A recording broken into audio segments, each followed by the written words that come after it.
to New Life Live with host and founder of New Life Ministries, Stephen Arterburn. New Life Live is dedicated to transforming lives one at a time thanks to the giving hearts of you, our listeners. Our goal is to provide you with wisdom from God's Word to give you hope and help in life's hardest places.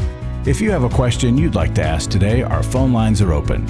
Call 1-800-229-3000. That number again is 1-800-229-3000. Now here's Steve. Hi there and welcome to New Life Live. Really glad you're with us here today. We've got a very special two people that I love doing radio with.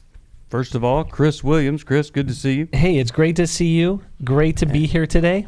And Dr. Alice Benton. Hey, Alice, how are you doing? Well, I just refreshed my Minnesota accent on a trip back home to see the siblings and all the How'd cousins. that go? So, well, if you hear deeper O's and ooftas and you betcha, that's why. I love it. Yep. Oh, that's nice. Were you able to figure out why things turned out the way they did as you were back there? Or Why still? I'm so terribly broken. Yep, I know who to blame. Great. I did a lot of blaming. Well, a lot of people go through life, they never have that insight, and I just really applaud the fact that you do. I'm going to go right to the phones here, 1-800-NEW-LIFE if you need some help. We've got all the calls lined up already, and we're going to start with, let's start with Jerry, Santa Clarita, California, Sirius XM satellite radio. Hey there, how you doing?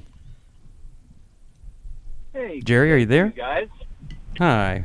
Yeah. How's your can life you hear going me? today? Yeah, sure can. It's going great. It's a great life. Good. I had a question. Yeah, I had a question. Well, first of all, I know where You Betcha comes from now. That's good.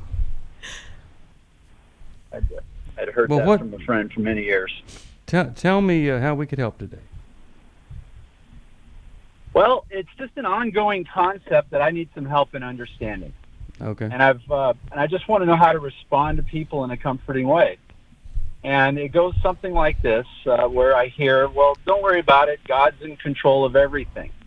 And then I think to myself, so what does that mean? Does that mean that my call to work on myself, my own sanctification, renewing of my thoughts, do I get to let up on that because God's in control of everything? If he's in control, why does that absolve me of doing the work on myself? And just kind of how does that work? How do those two concepts mix? Yeah, it is kind of a tricky situation there when you think about it. But here's one way to start thinking about it, and that is that even though God is in control, he doesn't control us. In other words, we have that very tricky thing that he gave Adam and Eve and everybody else alive the freedom to choose. And what he's in control of is no matter what happens, whichever way we choose, if we'll trust him, he will actually turn something really good out of it because he is in control. But he isn't going to control us. So here's the thing. I'll give you a really blatant example. Johnny Erickson Tata dove into some water, shallow, spinal cord is split. She's a quadriplegic for the rest of her life. So to say to her, hey, don't worry about it, God's in control, that would be really foolish, wouldn't it? That's not going to help her to say God's in control, don't worry about it. But what would maybe at the right time, after we truly connect with her over the pain and the loss, would be to say, it's early on, it's going to be amazing, Johnny. If you trust God in this, what God is going to do, even though I don't think he wanted this to happen to you, I think this is a horrible accident, he's going to take something, if you'll trust him, and do something spectacular. So now you look back all these years, Johnny has been the inspiration to so many people who were also paralyzed, who had great faith but didn't receive healing. She's created a Bible for people that struggle. He did something good from it because he's in control. My wife asked me for the first time in 2011 if I would consider myself a sex addict, so I signed up. I'd read the Every Man's Battle book, and it was a great book, but the workshop, it was the experience that really was key for me. If they go to EMB, they're going to be in good hands. This is a safe place. They're going to be surrounded by men that simply walk the talk. The weekend leaders that they will go through this workshop with, they'll help them to get to the root of their issues. I've been through a number of well-preached sermons, listened to and read countless books, been to a number of seminars, but EMB for me it was a game changer. It truly saved my life. Being in this community, being in this workshop, being around these men will change them if they'll let them. You're going to encounter men that will meet you where you're at, and you will instantly walk into a safe place where they're welcome. If you're struggling, call us. We don't want you to go on struggling. Just give us a call. It's 1-800-639-5433. It's 1-800-NEW-LIFE.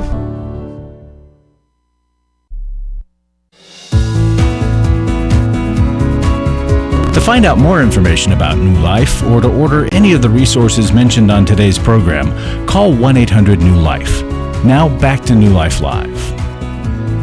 We're back. Steve Arterburn here. So what I did was, that was a pretty blatant example there of physical injury and that God's in control, but he isn't going to control someone and say, oh, no, I've got to stop this person from diving into shallow water so they don't ever experience some kind of difficulty. By the same token, God doesn't control parents, and sometimes parents can do some unhealthy things that cause us damage, and then we got to do a lot of work on that for the rest of our lives. Chris, what are you thinking in this as a way to talk about God's in control, so why go to work on you or do anything? Jerry, this is such a good and important question, because God does not call us to be passive. We see throughout the entire biblical narrative, the scripture shows us that he is constantly working in partnership. And we see in the life of Jesus that Jesus isn't commanding, like think of the rich young ruler, you have to follow me, you have to do, he's not manipulating, he is constantly inviting. And it's our job to receive the invitation. And because he respects and loves us so much that he loves us enough to respect our will and our decisions. And so when our decisions match God's decisions, when our will becomes his will and vice versa, then what we see is God's control, God's will acting itself out on earth as it is in heaven. So we have a tremendous responsibility to participate in deep partnership with God in his ongoing transformation of our lives to become more and more like Christ. And he loves to reward us for following his commands. And the Bible is full of very exciting promises. If you follow my ways, if you meditate on the Bible, you will be successful. You will receive blessings. I will provide for all your needs. So as we share in his power by our decisions, we get to decide what we can receive from him, the blessings, the graces, and the miracles based on our faith and on our obedience, our actions. Yes. Yeah. Somebody might say, why do people in recovery programs need 12 steps? Don't you just need one? You accept Christ and everything takes care of itself. But there is this thing, the word is sanctification, which just we have to do some responsible work for us to grow and become the person God has called us to be.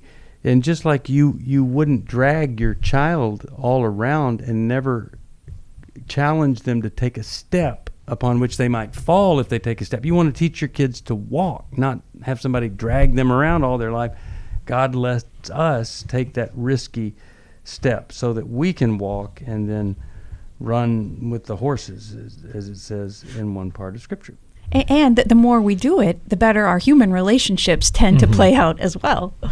So it benefits all over the place.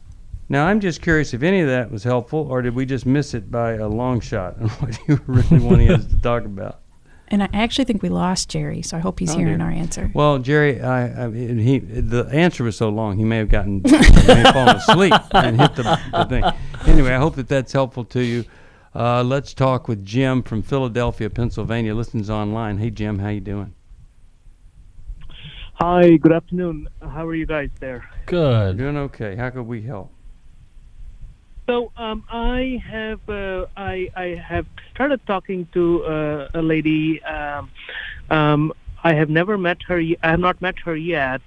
We started talking about a month and a half ago, I think, and she has been married twice. She has been divorced twice.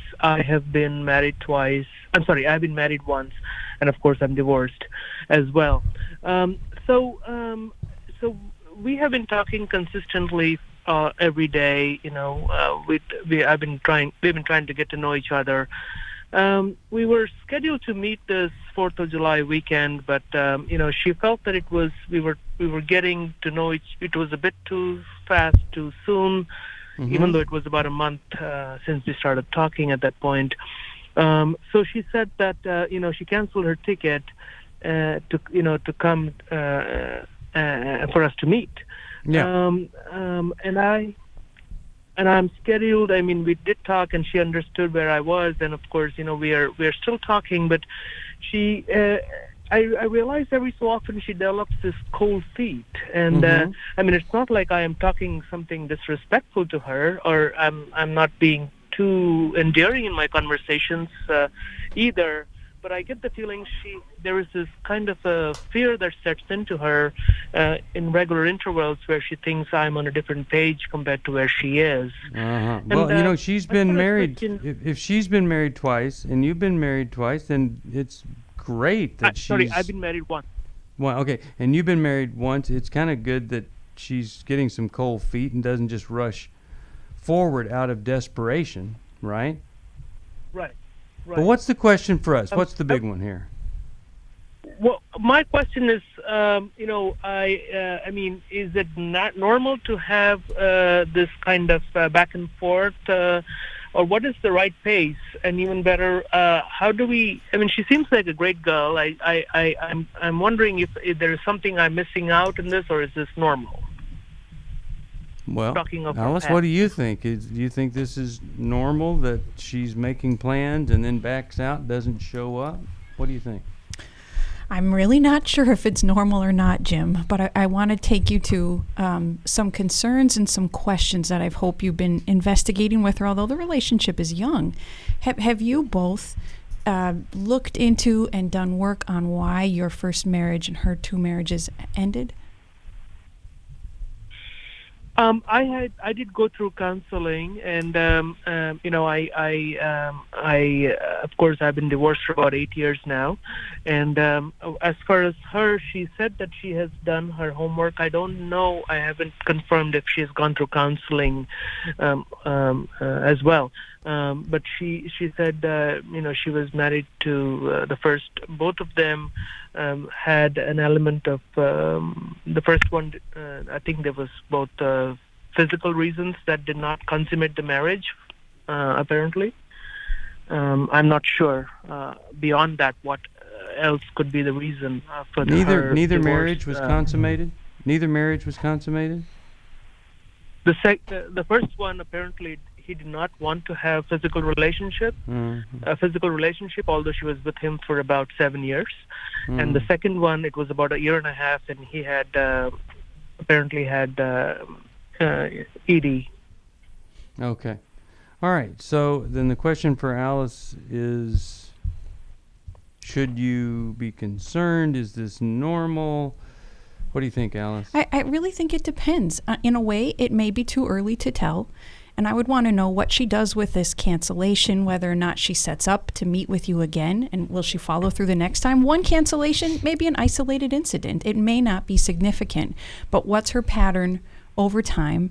And then, how does she speak about the ending of those relationships and what she wants to be different moving forward, and what she's done with herself for things to be different moving forward? Yeah. One last thing, she was raised in a home where her parents, she was raised by her uncle. Her parents were in a different part of the world as part of their work, and that has left a lot of hurt in her from the past. She said she's healed from that, but I don't know if this all comes together at some point. Well, this is going to be a weird statement, but she's using you as emotional porn right now. And so she gets all the benefits of getting your attention and getting a sense of connection without the real thing. She's got some serious work to do here. And so Jim, I think that there is, because the details are too vague, they shift around all the time. There does seem to be some significant hurt in her past, and that's a horrible thing. But what I want you to really be wary of is that you cannot rescue her.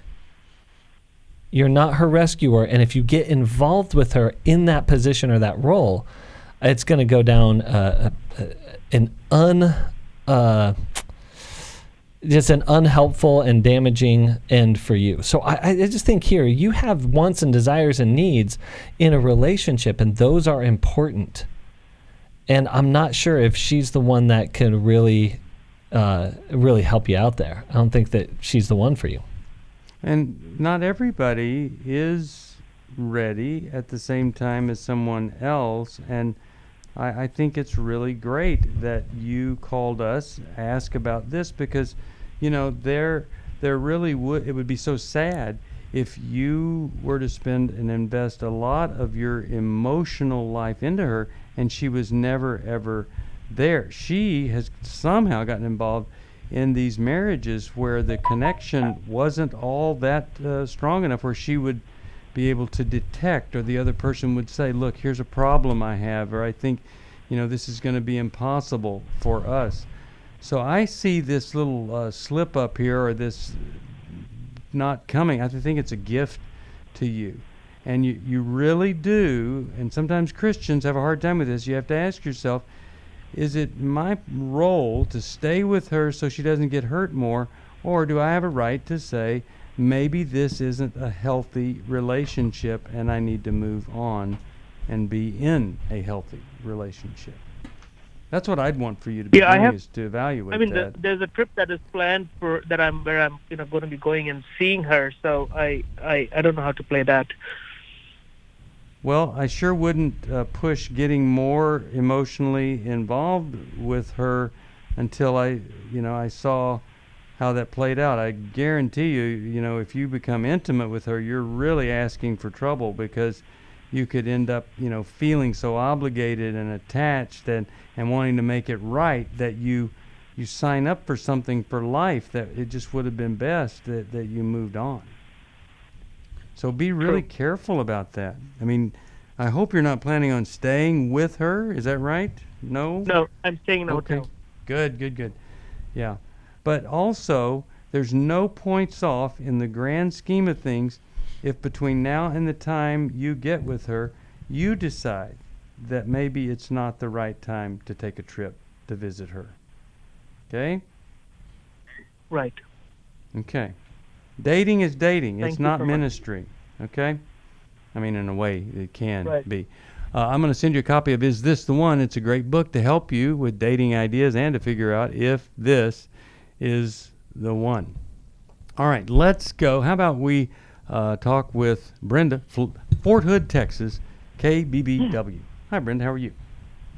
Hi, how are you? Good. What's going on today? I have a question. My husband just passed away March this year. I'm so sorry. How did he die?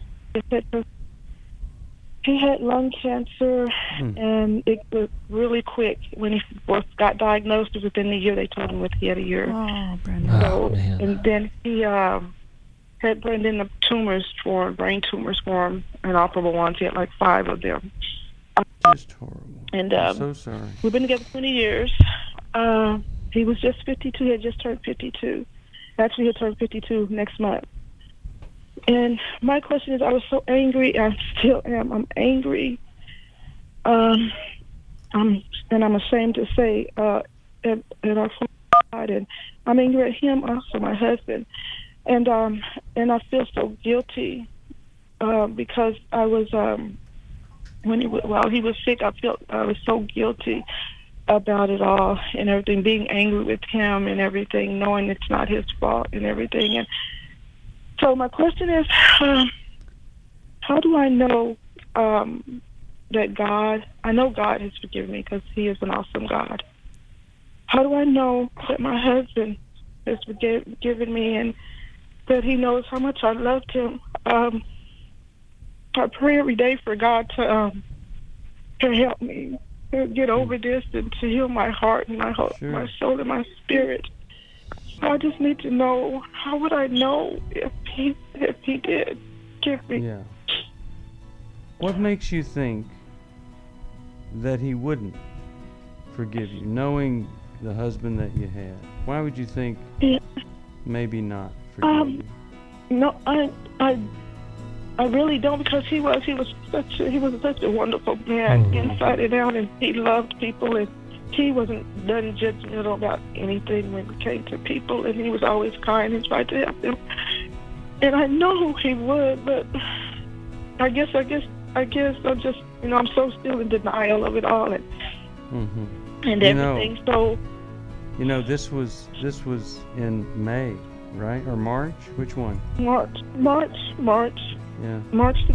All these horrible things are kind of right on schedule for you. We'll be back. I feel blessed to have had this opportunity for my needs to be met, connecting with other women who are fighting the same fight, hoping for healthy marriages and growing closer to the Lord on their journey. My name is Shelly Martinkus, and I want to personally invite you to the Restore Workshop. If you have been affected by betrayal, it might be that your husband has been looking at pornography, it might be an emotional, physical affair. I would love for you to come join us. I feel encouraged and hopeful that even in my struggle, I am enough. You will leave with hope, with a community of sisters ready to support you, and you will also leave with tools to move you forward on this journey. Through the sharing in our small group, I realize that I am not alone. Please don't hesitate. Pick up the phone, call 1-800-NEW-LIFE. I would love to see you there. The Restore Workshop is coming to Dallas, Texas, July 19th to the 21st. Call 1-800-NEW-LIFE to find out more. That's 1-800-639-5433 or online at newlife.com. For most of my life, I've been dealing with an opiate addiction. Why is opioid addiction quickly becoming one of our nation's biggest killers? Maybe it's because it isn't only those who are addicted who are in denial. We did what I see so many parents do, is it can't be an addiction. There's something medically wrong. It's impossible to solve a problem when you don't know what you're up against, and families will try to find any explanation except the one that will put them on the right path. Alcoholism and drug addiction is a family disease. It doesn't affect just the individual. If someone you love is abusing painkillers, know what you're up against. It's time to admit it's addiction and seek treatment. Call us today at 1-800-NEW-LIFE. We have Christ-centered partner treatment centers around the country. Call 1-800-639-5433 or visit us online at newlife.com. We just made a decision. We will do whatever it takes. 1-800-NEW-LIFE.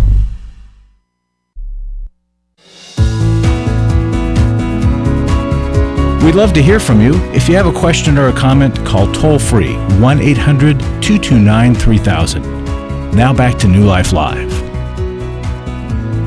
We are back and talking to Brenda here. Anger over husband's death in March. Chris, you were making a point there. Yeah, Steve, you mentioned to Brenda, and Brenda, I am so sorry. I mean, the grief and the loss and the hurt that you're in right now are all so real and so fresh and so early, and it is totally normal to still be in denial, even to have moments of shock where it doesn't seem real, and then moving into these things of anger or guilt, and losing a loved one is there's just not a playbook for this. Mm-hmm. And I look at it even scripturally. It's like there's one thing in original creation that was never natural, and that was death. And so it's no wonder that it just hits us so hard, and we have such a hard time getting over it. So I just want you to know that what you're experiencing, as difficult and painful as it is incredibly normal in the process.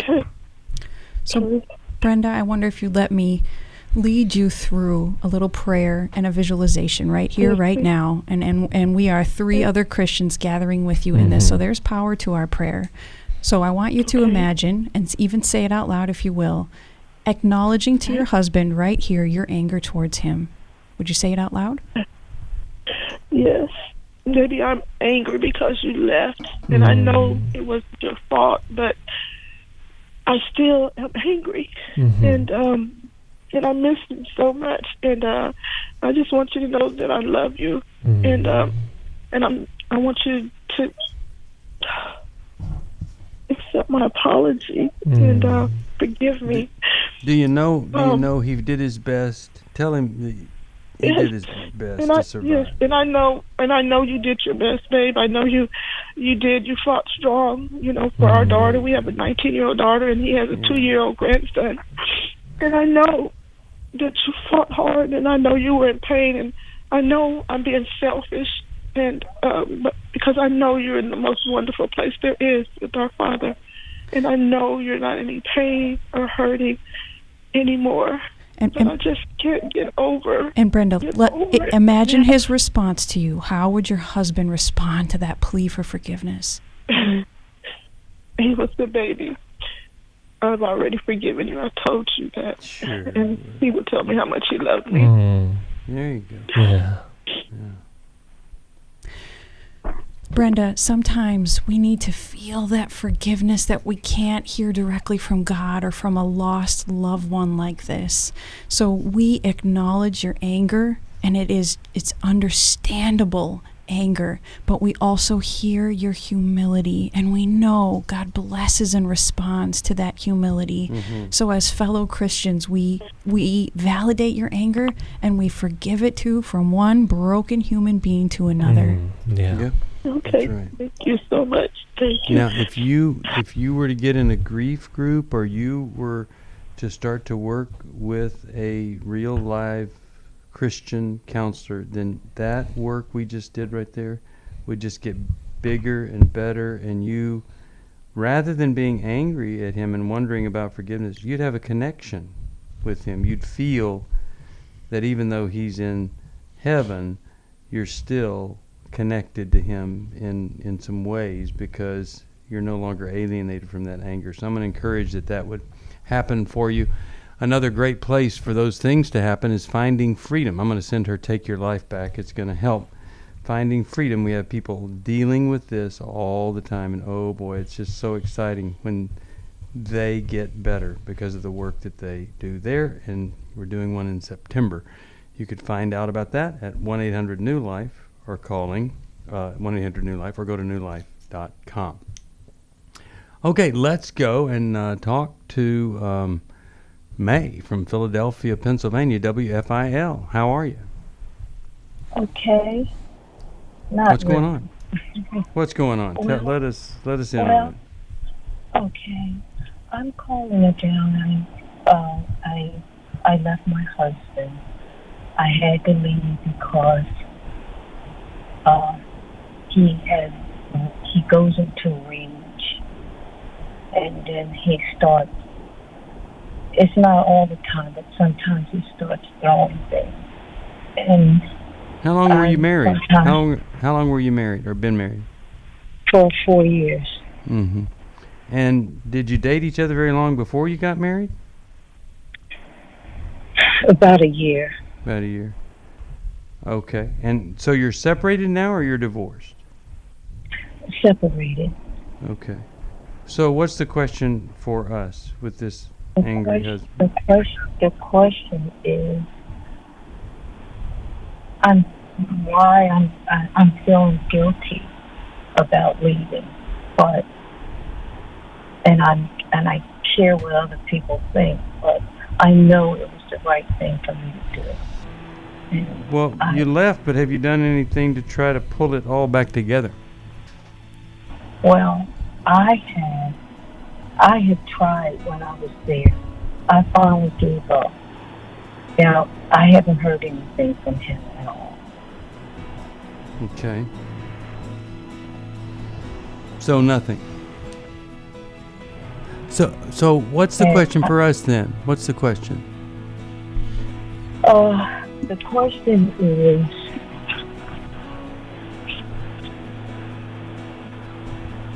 God, what can I do to go on? Okay. I want to go on, and because I really know that he doesn't care. Okay. We're going to help you with that right after this.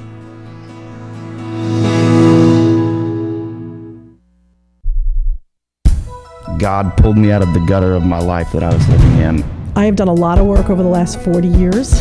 This is the first time I've ever felt love. I've had such a wonderful weekend here, and for the first time in a long time, I've felt at home. And the Lord has set me free from my mother's story about me not being good enough. The New Life Finding Freedom Workshop is coming to Dallas, Texas, September 20th to the 22nd. We're going to talk about forgiveness and codependency. We're going to understand that family of origin, the unhealthy reactions to it. We're going to talk about the cycle of shame and surrender and developing the plan that moves us forward. There'll be 8 teaching sessions and 6 small group sessions. To register or to learn more about the Finding Freedom Workshop, call 1-800-NEW-LIFE. That's 1-800-639-5433 or online at newlife.com. I am living a new life, and I believe that I have the resources and tools to continue that. Last year, after Every Man's Battle, I was so moved by the transformation that I saw not only in myself, but in the guys in our small group and the other people that were there and the stories that I heard, that I decided to go ahead and join Club New Life as a contributor to that. You can help New Life Live stay on the air by joining Club New Life today. Call 1-800-NEW-LIFE. That's 1-800-639-5433. You guys are doing God's work here. You're restoring marriages. You're giving people hope. It's just been such a blessing to me, and I just wanted to encourage you all. When you see something good that God's doing, just jump on that and help support that. Support Club New Life, and together we can help hurting people find help and hope in life's hardest places. Call 1-800-639-5433. Give your support to them if you can, and just help them do what God's doing here in the world. Call 1-800-639-5433 to join Club New Life today.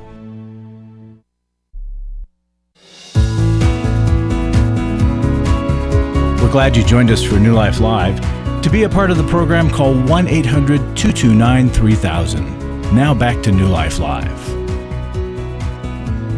We're back. Steve Arterburn here.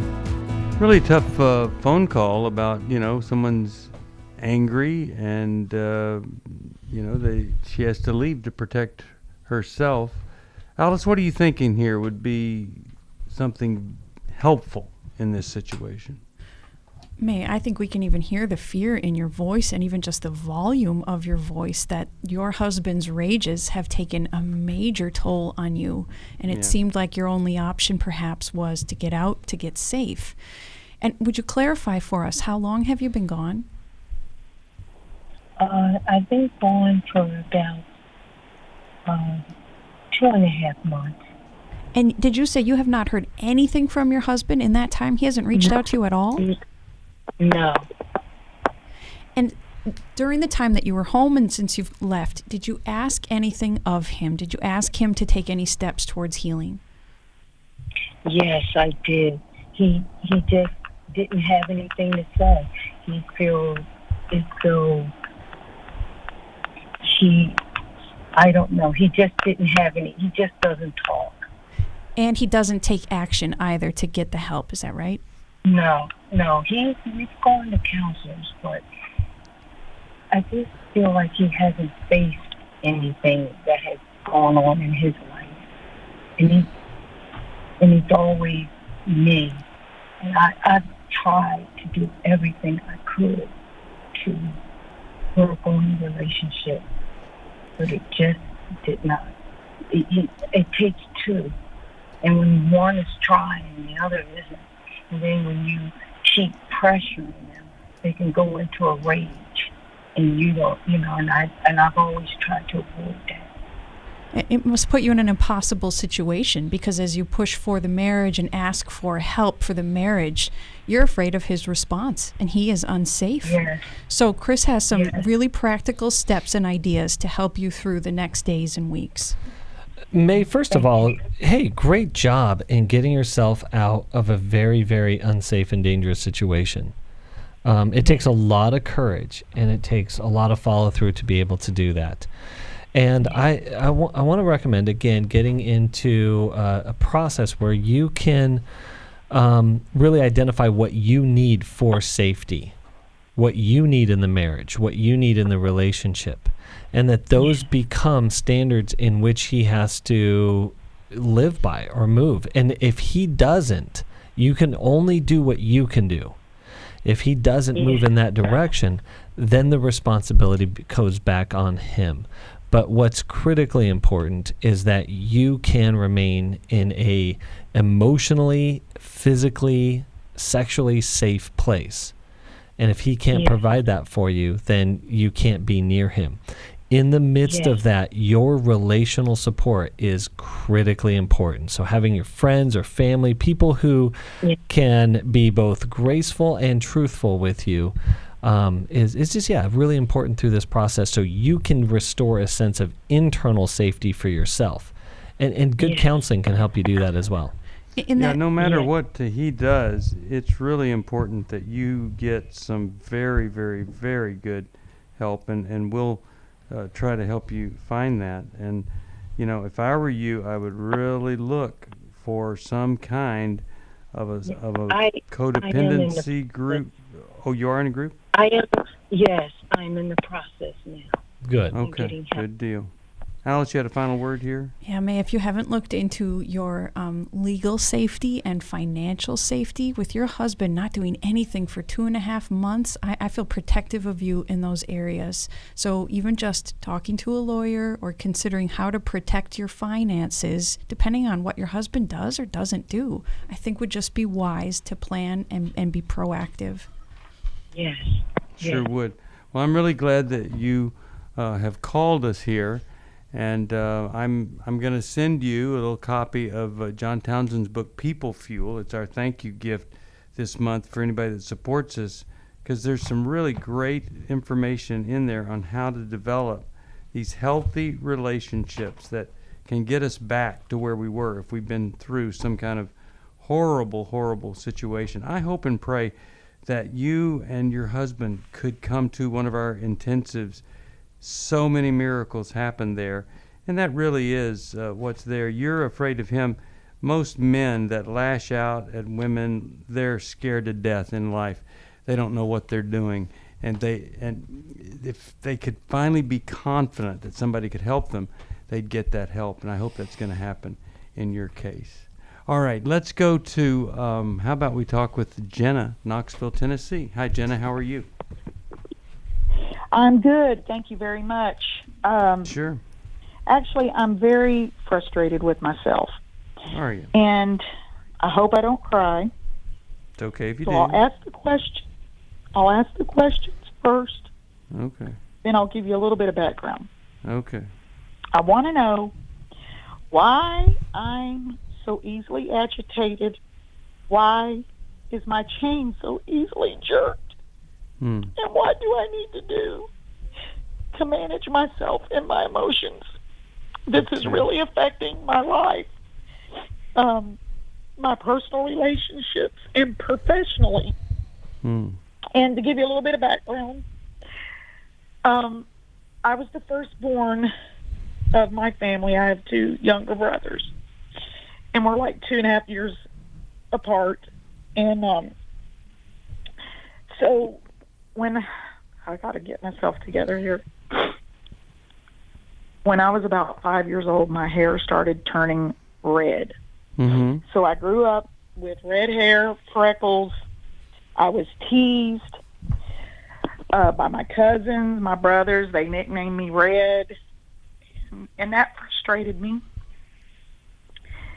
So, and I've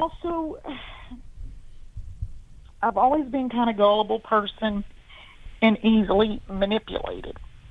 So I can get agitated when things in a conversation gets, I don't know, when things get, tough in a conversation. Why don't you ask us a question? Ask us a question about what you're going through. So why am I so easily agitated? Why does my chain get so easily jerked? Okay. I want to ask you a quick question. When you think about childhood, What is one of the most vivid memories that you have of your childhood? Anything come to mind? Nothing like an actual event. Like, you know, I remember. Were either of your parents angry, or did they ask you not to be? Did your parents ask you not to be angry, to kind of be perfect, or were either of them angry parents? What was that like? They were angry with each other. They would argue and fuss a lot, and it was like, you know, very chaotic at times. Yeah. And then the switch would flip, and then like in a matter of an hour or two or the next day, and you would think they were on their honeymoon again. Was that a pretty was insecure way to go through life like that, not knowing what was going to go on? Yes. I guess. Jenna, what are you feeling right now as that emotion bubbles to the surface? What is that?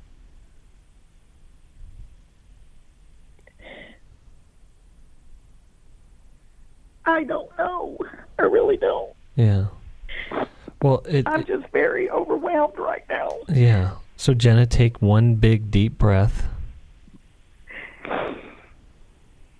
Okay, let me tell you what's happening. When conversations get difficult, what people are doing is they're touching your unhealed pain, and you get angry. And what we're trying to help you discover is your unhealed pain. And it sounds like you're already there. You're on the right path. Is that somehow, just by having red hair, there was something wrong with you? That's the genesis of deep-rooted shame. Like, you're not controlling red hair, and red hair is beautiful and great. But for you, it meant something painful. For your parents arguing, for a home that gets angry, you felt unsafe. There is pain there.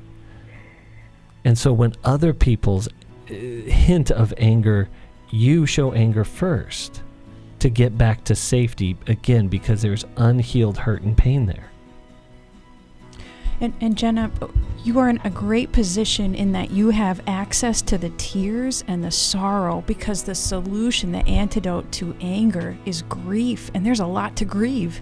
I suspect you weren't protected. I suspect nobody stepped in to protect you from all this teasing.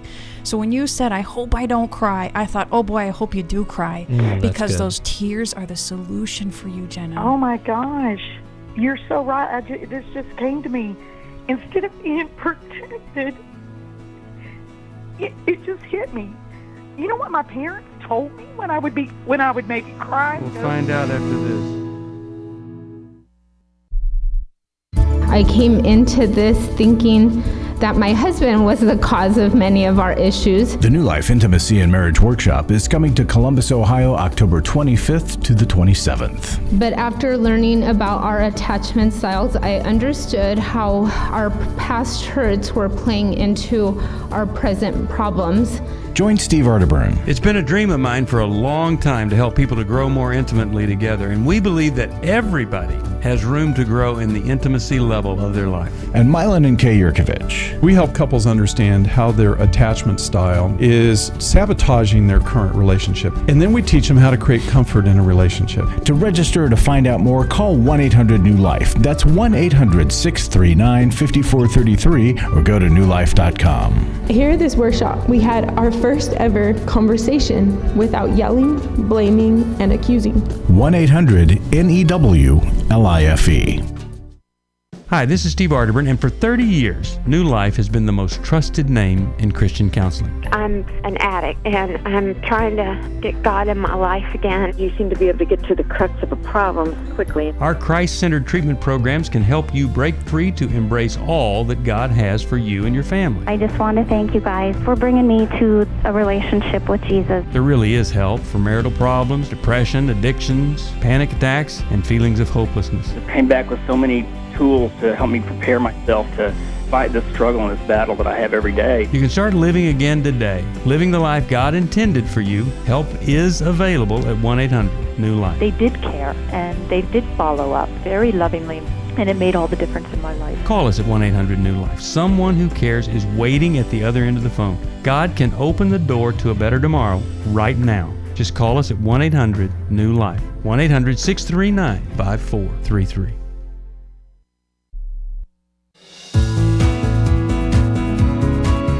To find out more information about New Life or to order any of the resources mentioned on today's program, call 1-800-NEW-LIFE. Now back to New Life Live. We're back, and Jenna, you were going to tell us what your parents said whenever you got angry as a young child. What was that? They would just they would skim over it. They would turn around and blame me. Oh, quit whining, quit crying. You're going to cry over something like that? So they minimized any of your feelings. Very much. Yeah. And what your response? They minimized. They didn't even recognize it. They didn't even. So what your response is continually is, would you please recognize my feelings here? Would you see me for what I'm experiencing? Mm-hmm. Because you probably felt pretty invisible with them. And Jenna, we get hurt in relationship, but we also find healing in safe relationship. So you need more of this emotional and spiritual nurturing and nutrition that you're getting from us in this call. So whether it's in a group, whether it's with a therapist on one of our weekends, this is exactly what you need to fill up your heart and soul and to heal those old wounds. And I guarantee you'll see a big decrease in that anger and irritability you feel. Yeah. We want to encourage you to keep going, because look at the insight that you had here with one conversation with 3 people. We're exploring this with you, and you realize for the first time, look at how they didn't even acknowledge my feelings, much less, as you said, minimize them. They didn't even acknowledge it. So I'm going to encourage you to keep going there. I'm going to send you How We Love, and I think you're going to find, it's Mylon Kay's book, I think you're going to find how it was like for you. You're going to see stuff in there, and you're going to, that was exactly the way it was for me when I was growing up in my home, and it'll be a very healing experience to read that. And I extend an invitation to the very limited exclusive Redheaded Freckled Club. My 2 boys and I are a part of it. We are a unique breed, Jenna. We got to stick together. Yes.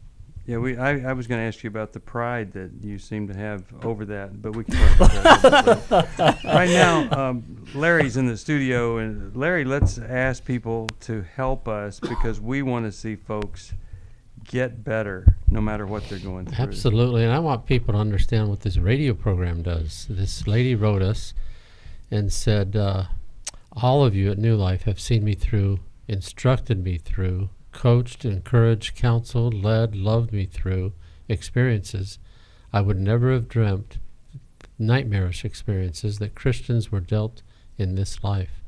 Even more than daily Monday to Friday doses of practical solutions delivered in your gentle, loving, respectful grace from your radio program, the resources you create and provide have helped not only save this life, but more than a saved life, I can now see much evidence rippling out. Today is the direct result of every one of you answering the call to take up the mission. I live a free woman, in love for the very first time of my life with my Lord and my Savior, Christ Jesus. Wow.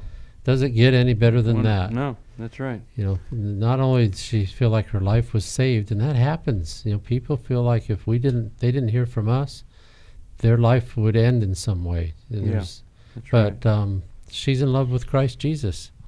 So if you can support that, would you please consider, this is a recorded program. I can't give you the precise amount we're going to need to wrap up this matching gift, but I'm guessing based on the averages and things from when we last had this 8 days ago when this program was recorded, we're going to be at about $50,000 left to go.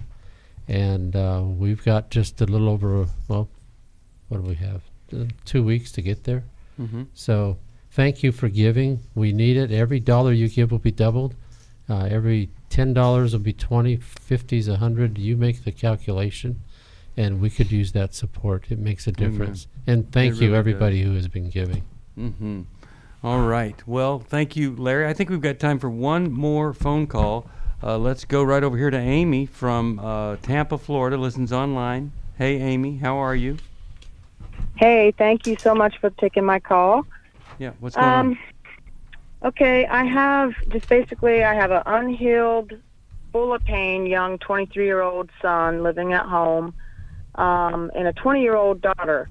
I'm a single mom for 10 years now, raised these two children, had to ask their dad to leave for drug addiction, etc. So I did the best I could, but I'm sure, there's a lot of this unhealed pain that my son has. He's been for 3 years trying to self-medicate with alcohol and marijuana. Between those 3 years, I have gone with him to psychiatrists to try to help him with his high anxiety, and to no avail. Whatever wrong diagnosis, wrong medication. Bottom line is he has chosen not to be medicated that way. He would rather do alcohol and weed. So I have been not handling it perfectly. I admit it right now. But my bottom line is I'm not sure which way to go. We're in crisis at our home with him. So what's the question for us? Well, the question is, I've got to tell you this part. I got him to go to rehab a week and a half ago. Okay, that was the bottom line. Son, you need help. When did you pick him up? Okay, so you're saying, he left. I figured.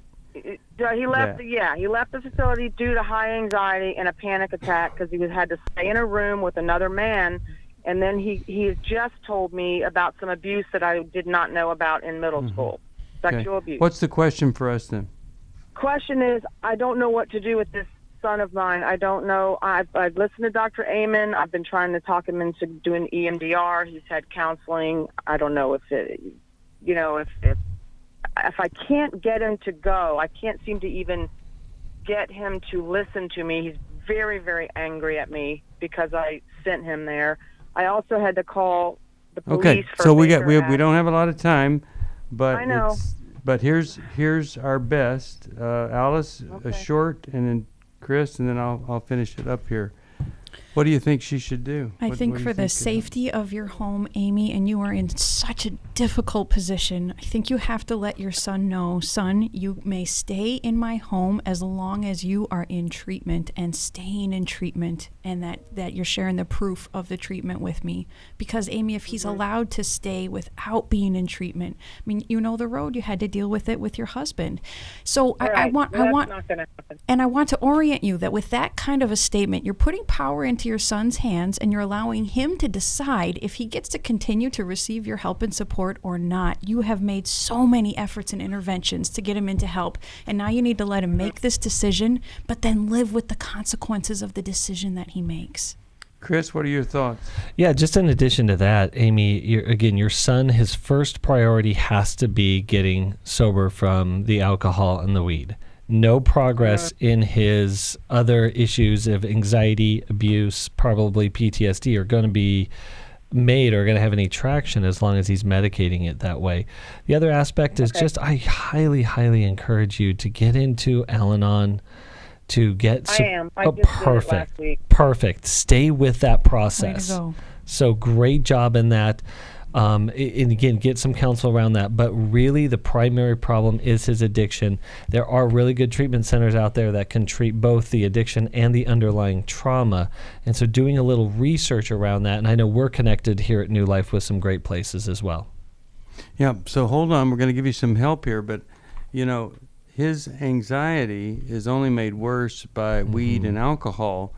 Because what he's doing there is, you use it and then you get the instant relief, but when the effect wears off, it's worse. So I hope that the counterproductive things can stop and productive things can start. 1-800-NEW-LIFE if you need help or you can help us. We love you. We care about you. Hope you have a great rest of the day. Thank you, Alice. Thank you, Chris. See you next time. Bye-bye. Thanks for listening. We hope this program has helped you by giving you insights for handling the challenges you face in your life. We want you to know that we're here for you, but you also need to know that New Life Live is a listener-supported ministry. To make your donation or to get any of the resources mentioned on today's program, call 1-800-NEW-LIFE. That's 1-800-639-5433, or write to us at New Life Ministries, P.O. Box 1029, Lake Forest, California, 92609. Please join us again tomorrow for New Life Live.